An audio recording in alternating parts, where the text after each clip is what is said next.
When we're drawing Lewis structures, the very first step is to count up the number of valence electrons for all of the atoms in the molecule. This first molecule we're going to be drawing the Lewis structure for is CH2F2. So our first job is to use the periodic table to count up the number of valence electrons for all of those atoms. The row the column that each atom is in is what tells us the number of valence electrons. In this molecule, there's one carbon atom, which is in column number 4, so that means every carbon atom has 4 valence electrons. For the hydrogens in this molecule, we have 2 hydrogen atoms, and hydrogen is over in the first column, which means each one of them has 1 valence electron, so both of the hydrogens all together will have 2 valence electrons. And then again, and I'm looking at this right here, for the 2 fluorine atoms in this molecule, fluorine is in the 7th column. That means that every fluorine atom has 7 valence electrons, so that's a total of 14 electrons for the fluorines.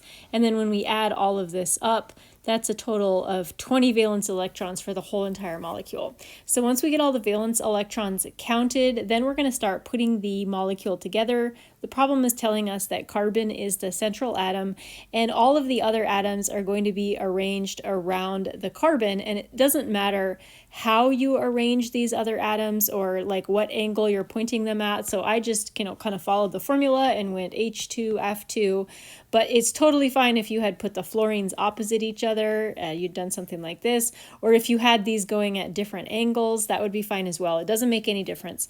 What you draw, there should be a carbon in the center. You should have 2 fluorine atoms. They should both be connected to the carbon. You should have 2 hydrogen atoms. They should both be connected to the carbon. And it doesn't matter where the hydrogens and the fluorines are actually positioned.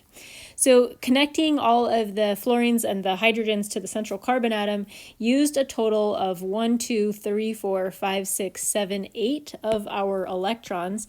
And we're going to subtract that from the 20 total electrons, which means that we have 12 left to work with. After connecting all of the atoms together, the next thing that we're going to do is work on satisfying the octet for all of the outer atoms in the molecule. That means the hydrogen and the fluorine atoms. Although, even though we're working on an octet, we want to keep in mind that hydrogen atoms only want to have 2 electrons around them because they're super small. So the hydrogen atom in this molecule with its bond, there are 2 electrons in this bond, which means that hydrogen atom is happy, and same with this hydrogen atom as well. It has 2 electrons in the bond. So moving on to the fluorine atom has 2 electrons in its bond, and it wants to have an octet, which means that it needs to have 6 more electrons as 3 lone pairs. And for the other fluorine, same thing. It has 2 electrons in the bond, which means it needs 6 more electrons as lone pairs. And altogether, what we just did, we added a total of 12 electrons to those fluorine atoms. So we're going to subtract that from our count of electrons. That uses up all of our available electrons, which means hopefully that this structure is done. We do want to double check before we decide that it's done. We want to look at the central atom and make sure that it also has an octet 2, 4, 6, 8 around the carbon, which means it's good. And then the last thing that we want to do, just to verify that this is a good Lewis structure, we want to calculate the formal charge of all of the atoms in the molecule. So let's start with hydrogen. To calculate the formal charge, we're going to take the number of valence electrons. That's what we were using to count up the number of valence electrons in the molecule. Hydrogen has 1. We want to subtract from that the number of bonds associated with that atom, and then we also want to subtract the number of lone pairs or non-bonding electrons around that atom. 1 minus 1 minus 0 is a formal charge of 0, and for this hydrogen it's going to be the same thing. 1 valence electron, 1 bond, no non-bonding electrons, formal charge of 0. The carbon atom, carbon has a valence of 4 electrons.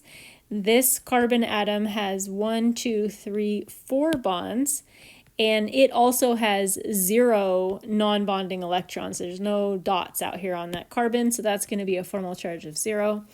And then the fluorine has a valence of 7 electrons. This fluorine has 1 bond, and this fluorine has 1, 2, 3, 4, 5, 6 total electrons that are not bonding, which is a formal charge of 0. This fluorine, same thing, 7 valence electrons, 1 bond, 6 non-bonding electrons, a formal charge of 0. When we have a molecule with all of the atoms with a formal charge of 0, that means that what we've drawn is the absolute best possible Lewis structure. Let's practice this again with NCl3. So let's start by counting up the number of valence electrons in this molecule. We have 1 nitrogen atom, and nitrogen is in the 5th column, which means it has 5 valence electrons.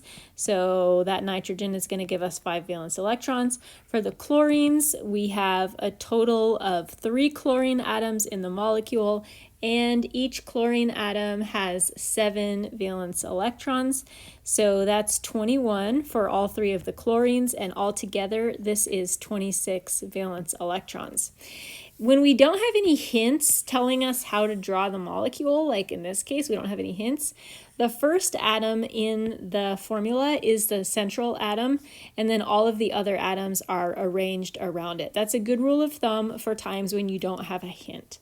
So I'm going to put the nitrogen in the middle because it's first in the formula, and then I've attached the chlorine atoms to the nitrogen, and that used a total of 2, 4, 6 electrons, which leaves me with 20. My next step is to satisfy the octets for all of the outer atoms. Each one has 2 electrons in the bond, which means that each one wants 6 more electrons. And that way all of these chlorines will have octets, and that used 2, 4, 6, 8, 10, 12, 14, 16, 18. Of my electrons. I have 2 more. Now we're going to look at the central atom, the nitrogen. This nitrogen has 2, 4, 6 electrons around it. It just needs 2 more to have an octet. That used my last 2 electrons. I have 0 left. And we're going to calculate the formal charges. Starting with the nitrogen. Nitrogen has 5 valence electrons. This nitrogen has 1, 2, 3 bonds. And it has 2 electrons that are not bonding. So that's a formal charge of 0. And the chlorine, and actually all of these chlorines are exactly the same. So we can just calculate the formal charge one time for all 3 of these chlorines. If an atom, if like 2 atoms have the same number of bonds and the same number of non-bonding electrons, they're also going to have the same formal charge. So that can save us a little bit of time. 7 valence electrons for chlorine. Each one of these chlorines, they each have 1 bond, and they each have 1, 2, 3, 4, 5, 6 electrons that are not bonding, so they all have formal charges of 0, which again means that the molecule is perfect. Next one, we have OCS. Oxygen has 6 valence electrons. Carbon has 4 valence electrons.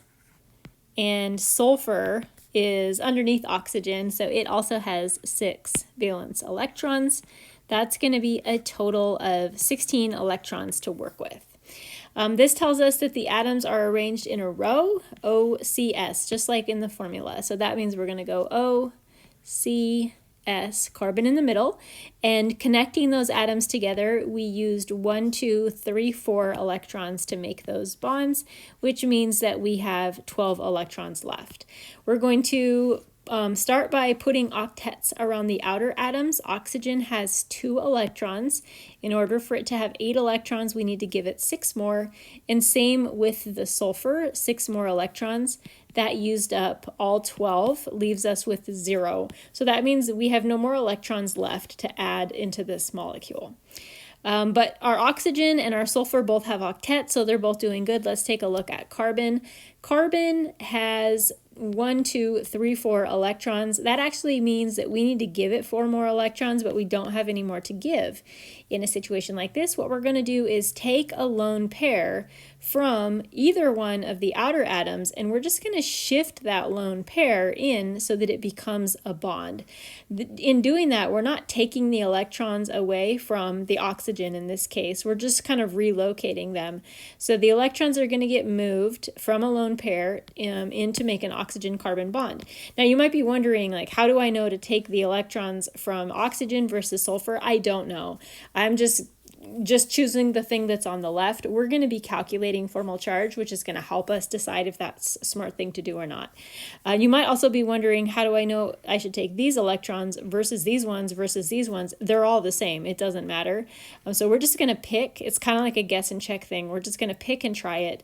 I'm going to take those electrons and I'm going to turn them into a double bond. So by doing that, my oxygen still has its octet. It still has 8 electrons, and carbon now has 1, 2, 3, 4, 5, 6. So carbon is still not good enough. We still need to give the carbon a few more electrons. We're going to repeat that. So we're going to pick another lone pair and move it. We could take it from the oxygen again, like this, and make a triple bond, and sometimes that is what happens.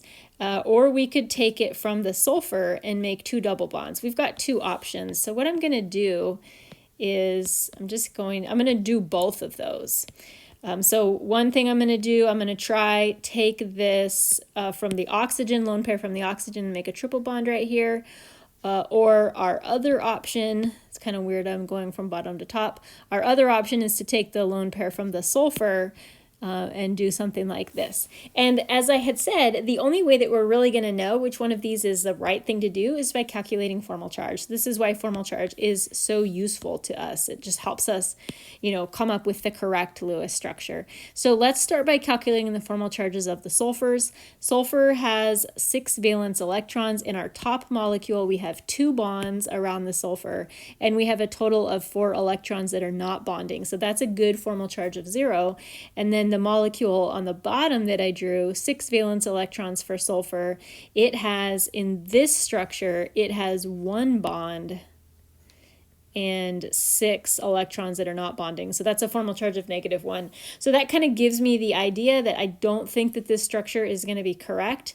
And again, the reason that I only calculated the formal charges for sulfur is because the problem does say to draw a structure where all of the formal charges are 0. So I only really need to check 2. And since this one came up with a formal charge that's not 0, then this probably isn't correct. I do still need to calculate the formal charges for the rest of the atoms in our top molecule just to make sure that they also are all 0. Carbon has a valence of 4. This carbon has 4 bonds. It has no electrons that are not bonding, so that's another formal charge of 0. And the oxygen has a valence of 6 with 2 bonds, and 4 electrons not bonding is a formal charge of 0.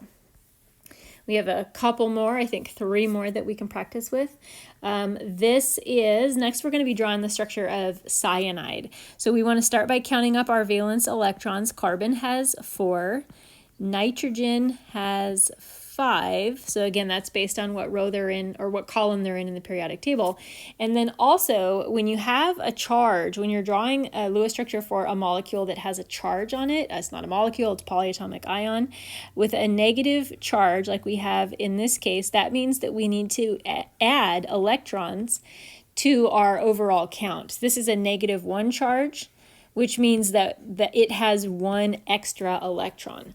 So what I've done here is just kind of made a negative sign in a circle so that it doesn't look funny, and then that's adding 1 more electron to this. That's a total of 10 valence electrons. So that's a carbon with a nitrogen, connecting them together. That used 2 electrons, leaves us with 8. There's no central atom. When you only have 2 atoms, there's no central atom, which means like where do we start in terms of adding electrons. Normally we always focus on starting on the outer atoms, but when there's only 2, just pick whichever one you want. Let's pick the one on the left. Carbon atom currently has 2 electrons. That means it wants 6 more. So that leaves us with 2 more electrons to work with, and those last 2 electrons are going to go onto the nitrogen. The nitrogen does not have an octet. It only has 4 electrons around it. So we're going to use that same trick. We're going to take a lone pair of electrons from the carbon, and we'll use that to create a double bond between carbon and nitrogen. And then let's check and see how nitrogen is doing. 2, 4, 6, still not good enough. So we're going to take another lone pair. Now we're going to be making a triple bond between the carbon and the nitrogen. And let's double check our carbon. It has 2, 4, 6, 8. and the nitrogen, it has 2, 4, 6, 8. When we're drawing the Lewis structure of a polyatomic ion or something that has a charge, then conventionally we put square brackets around the structure and put the charge on the outside, just to remind everybody that it is a charged particle. And now let's do our formal charge calculation. For the nitrogen has a valence of 5. This nitrogen has 3 bonds and 2 electrons that are not bonding. That's a formal charge of 0. And our carbon has a valence of 4, and this carbon has 3 bonds and 2 electrons that are not bonding. That's a formal charge of -1. Now this is not a problem for us. In the previous structures that we all did, all of the atoms ended up with a formal charge of 0. In this case, it's going to be impossible for us to end up with all of our atoms having a formal charge of 0. One of the rules of formal charges is that the sum of all of the formal charges has to add up to the overall charge of the molecule. So if our molecule has a -1 charge, that means somebody in this molecule has to have a formal charge of -1 as well. So our carbon atom has a formal charge of -1, and that's just how it goes. We've got 2 more to go, H3O+. Let's add up the valence electrons for hydrogen. We have 3 hydrogen atoms. Each hydrogen atom has 1 valence electron. That's a total of 3. We have our oxygen atom, which has 6 valence electrons, and this has a positive charge. So when we have a positive charge, that means we need to subtract electrons. So for our positive charge, we have a positive charge of 1. That means we need to get rid of 1 electron. So this gives us 8 total electrons to work with. The problem is telling us that oxygen is the central atom. We want to arrange the hydrogens around the oxygen, and that uses 2, 4, 6 valence electrons, leaving us with 2. Now we want to work on the octets. All of our outer atoms are hydrogen, and hydrogens each only like to have 1 bond. So all of these hydrogen atoms are good. We only want to have 2 electrons around a hydrogen atom, not 8. For our oxygen atom, we have 2, 4, 6. We need to give it 2 more so that it has 8. And that used up all of our electrons. Remember, we want to put square brackets and the charge on the outside of the square brackets because this is an ion. And now let's calculate our formal charges. Remember, let's see, one of the examples on the first page, I told you that if you have identical atoms that have the same number of bonds and the same number of lone pairs, they're all going to have the same formal charge. So we'll use that trick again here. Hydrogen has 1 valence electron. These hydrogen atoms each have 1 bond. They have no non-bonding electrons, so they all have a formal charge of 0. Our oxygen atom, oxygens have 6 valence electron. This oxygen has 3 bonds and it has 2 electrons that are not bonding. That's a formal charge of +1. And that's what we would expect because remember, the formal charges all have to add up to the overall charge of the molecule. 1 more to go. CH3COO with a minus charge. So we have a carbon atom that's got 4 valence electrons. We have 3 hydrogen atoms. Each hydrogen atom has 1 valence electron. We have a second carbon atom. Actually, I'll just do ×2. So we have a second carbon atom, and then we have 2 oxygen atoms, and oxygens each have 6 valence electrons. And then we have that negative charge. Remember, with a negative charge, that means we want to add an electron. So this is a total of 24 valence electrons in this molecule. And this is going to have a pretty complex structure. Let's see how it's described. Both of the carbon atoms are bonded directly to each other, so we'll do that. 3 hydrogen atoms are on the left carbon, 1, 2, 3, and 2 oxygen atoms are on the right carbon, 1, 2. So let's see how many electrons that used. 2, 4, 6, 8, 10, 12. 12 electrons, meaning that we have 12 left. Let's focus on our outer atoms. This is kind of weird because we've got like 2 central atoms. Both of these carbon atoms are on the inside of the molecule, and then all of these are the atoms that are on the outside of the molecule. Remember, hydrogen atoms each only want to have 2 electrons. They each only want to have 1 single bond. So all of these hydrogen atoms are happy. This oxygen atom has 2 electrons, which means we need to give it 6 more so that it has 8. And same for our other oxygen atom, 6 more so that it has 8. We just did 1, 2, 3, 4, 5, 6, 7, 8, 9, 10, 11, 12 electrons, so we have none left. Let's take a look at everybody's octet, except for hydrogen. They each want to have 2, so the hydrogens are good.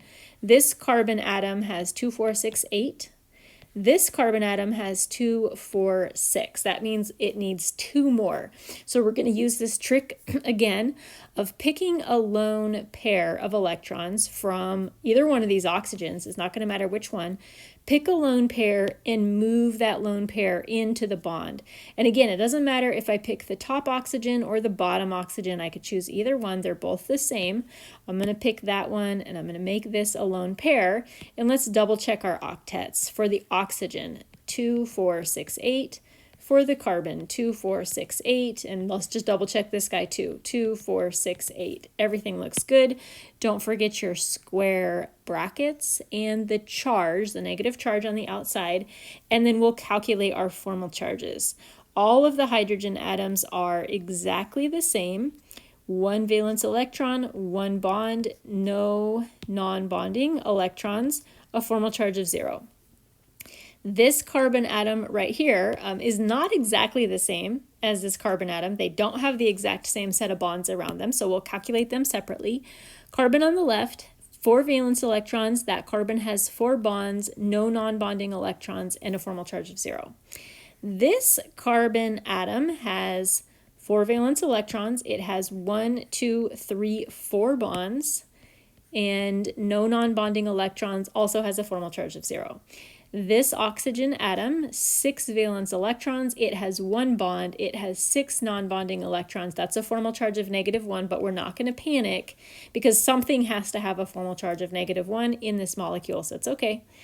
And then our last oxygen atom right here, 6 valence electrons. This oxygen atom has 2 bonds, and it has 4 non-bonding electrons, a formal charge of 0. If we add up all of our formal charges, they all add up to -1, which means that this molecule is perfect.